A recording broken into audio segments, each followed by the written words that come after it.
Future Baleshwar संगठन पक्षर पालित है आंतर्जातिक महिला दिवस। बालेश्वर अग्रणी सामाजिक संगठन फ्यूचर बालेश्वर पक्षर आंतर्जातिक महिला दिवस स्थानीय स्टेशन क्लब सभागृह में पालित हो जाइछि। समाजसेवी तथा वरिष्ठ आईनजीवी विजय कुमार पाणिग्राही अध्यक्षतार सभा कार्य आरंभ होता।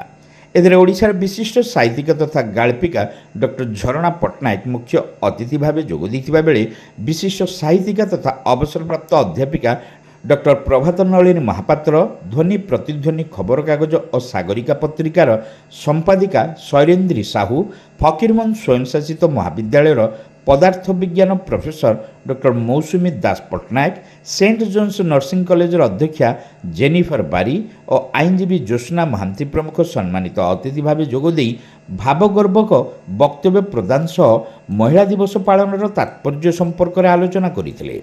उत्तर ओडिशार प्राणकेन्द्र बालेश्वर में सांप्रतिक महिला बहुविध समस्या को दृष्टि रखी समस्त समस्यार निराकरण दिगरे बालेश्वर ठारे एक महिला थाना प्रतिष्ठा सह न्याय पाइबापी महिला माने बहु समय अपेक्षारत होतिबारु अतिरिक्त परिवार अदालत जजों को अवस्थापित करने संगठन पक्षर दाबी उठा जाइथिला।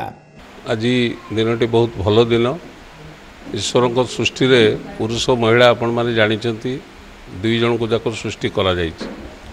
तेबे आमे समस्ते जानिचु महिला मानकर आवश्यकता समाज रे केते बेसी। परिवार गठन ठू आरंभ करी वर्तमान देश गठन पर्यंत महिला मानकर भूमिका अत्यंत गुरुत्वपूर्ण। केवल आज नुहे अतीतर मध्य पुराण पृष्ठ को जदि जीवे आपण देखिए जितेबाला महिला माने ही चाहिए किसी गोटे परिवर्तन आसी एवं पुणी संस्कार होती समाज। तेणु आज हूँ पालन करा सबुआड़े भी पालन हो आंतर्जातिक महिला दिवस। फ्यूचर बालेश्वर संगठन आम संगठन तरफ आम दीर्घ वर्ष है पालन कर एथर मुख्य उद्देश्य रही से आम सांगे भी तो अनेक भल सुवक्ता मान रही जे वास्तविक चित्र जहाँ सरकार कथा जहाँ जे प्रकृत में महिला सशक्तिकरण होती कि एक्चुअली कौन है जो देखा जाए आज दिन रे भी 50% महिला 50% पुरुष ऑलमोस्ट वास्तव चित्र होची किछि महिला मुख्य मुख्य स्थान रही प्रभावशाली होती से अनेक कथा कर किंतु ग्रामांचल विशेषकर साधारण महिलाटे सी आज सुरक्षित थिला भली आमे उद्बोध करूँ। तेणु आज आमर ये जो कार्यक्रम रही विशेषकर बालेश्वर उपर आमे ध्यान देचु। बालेश्वर जमी प्रति महिला सुरक्षित रहिबो सबु क्षेत्र में, सामाजिक क्षेत्र में, अर्थनीति क्षेत्र में एवं तार निजर लिबर्टीटा को सी जमी एक्सरसाइज करिपारिबो से उद्देश्य करुचे। आज आम दुईटी मुख्य एजेंडा रखीचु।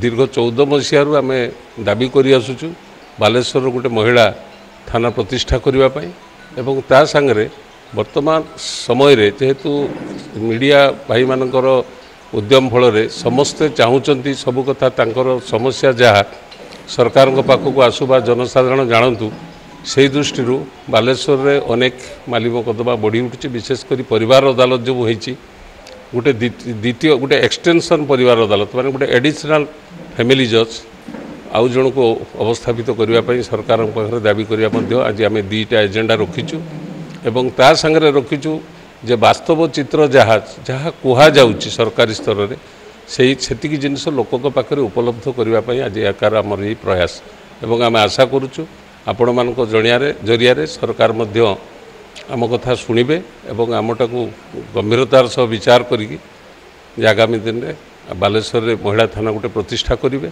एवं ता संगे जे बालेश्वर परिवार अदालत गोटे अतिरिक्त परिवार जज जन को अवस्थापित करेंगे। आईनजीवी रंजन कुमार पाणिग्राही अतिथि मानक मंच आह्वान करथिले।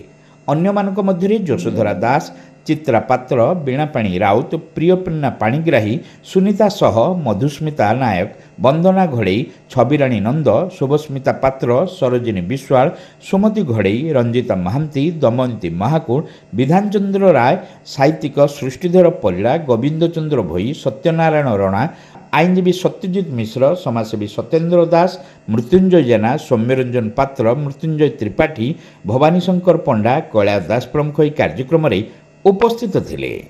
दुकुल चंद्र घड़ई समस्त को धन्यवाद अर्पण करथिले।